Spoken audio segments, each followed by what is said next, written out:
Alors dans cette première astuce, je vais vous montrer comment appliquer un matériau différent de chaque côté d'un plan. Donc ça peut être pratique par exemple pour faire les pages d'un livre ou autre chose de ce genre.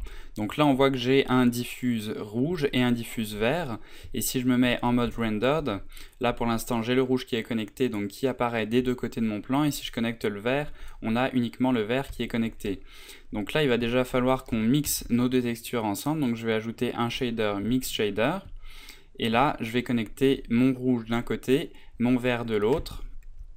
Et voilà ce que ça donne. Donc là, le problème, c'est qu'on a un facteur de 0,5. Donc si on vient à 0, on a du rouge entier. À 0,5, on va avoir du jaune. Et à 1, on va avoir du vert. Donc comment faire pour avoir d'un côté le rouge et de l'autre côté le vert? Eh bien, on va tout simplement ajouter un node géométrie ici. Et on va connecter le backfacing au facteur du mix shader. Et là, si vous regardez d'un côté, on a le rouge et de l'autre côté, on a le vert. Si vous voulez changer le côté, vous avez juste à intervertir le rouge et le vert, comme ceci. Donc vous cliquez sur celui du bas et vous l'amenez en haut ou inverse. Et vous voyez, ça va intervertir les deux couleurs. Et donc comme ça, vous pouvez par exemple afficher une version de texte à la place de la couleur rouge, une autre version de texte à la place de la couleur verte, et comme ça vous aurez une page de livre avec du texte différent de chaque côté. Donc la node géométrie avec le backfacing qui va diviser notre plan en deux matériaux. Alors pour cette deuxième astuce, je vais vous montrer comment faire une sélection Edge Ring.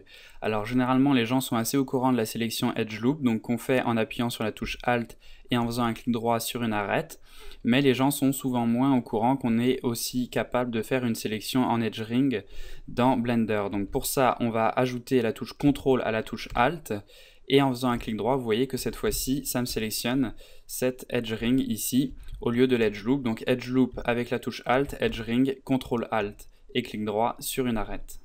Alors dans cette troisième astuce, je vais vous montrer comment cacher un objet au rendu. Donc ça c'est une astuce très pratique quand vous utilisez des mèches pour générer votre éclairage. Donc dans Cycles, en venant ajouter un shader émission à un objet, on peut lui faire éclairer notre scène. Donc là vous voyez que mon plan éclaire mon cube. Le problème c'est que du coup ce plan est dans notre champ de vision et on le voit au rendu. Donc comment faire pour cacher cette lampe tout en la faisant émettre de la lumière? On va aller dans l'icône ici, donc qui nous amène aux options de l'objet, et tout en bas dans Ray Visibility on va décocher la case caméra, et là vous voyez que notre plan continue d'émettre de la lumière tout en étant caché au rendu. Donc Ray Visibility, décocher la caméra pour cacher un objet, et plus particulièrement ici une lampe au rendu. Alors pour cette quatrième astuce, je vais vous montrer la possibilité d'aligner la vue 3D sur la surface d'un objet.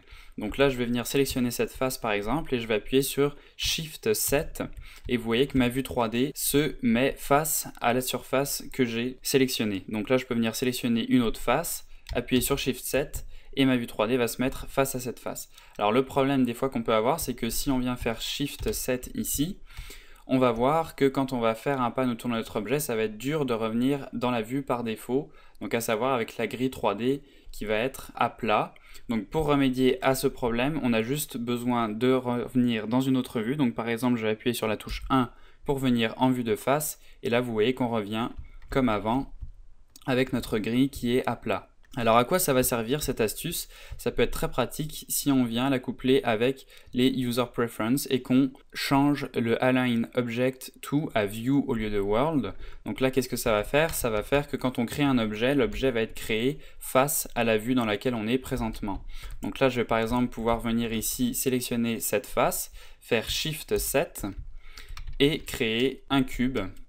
Et si je reviens en vue orthographique comme celle-ci, on voit que mon cube est parfaitement aligné avec la face que j'avais de sélectionner. Alors dans cette cinquième astuce, je vais vous montrer comment lier et délier plusieurs objets ensemble. Donc là, on voit que j'ai deux objets ici, un ici et un ici. Donc là, j'appuie sur L à chaque fois avec mon curseur par-dessus l'objet pour sélectionner l'intégralité de l'objet. Et donc là, on peut voir qu'ils sont contenus dans le même objet. Si je reviens en mode objet et que je bouge, les deux objets bougent en même temps. Donc pour délier, par exemple, cet objet de cet objet, je vais appuyer sur la touche P et je vais faire Separate Selection. Et si je reviens en mode objet, vous voyez que cette fois-ci, mes deux objets sont distincts l'un de l'autre.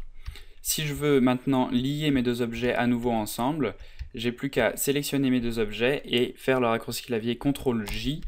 Et cette fois, vous voyez que quand je clique sur cet objet, l'autre objet bouge avec lui. Donc CTRL-J pour lier deux objets ensemble et P sélection, donc P sélection ici, pour séparer deux objets.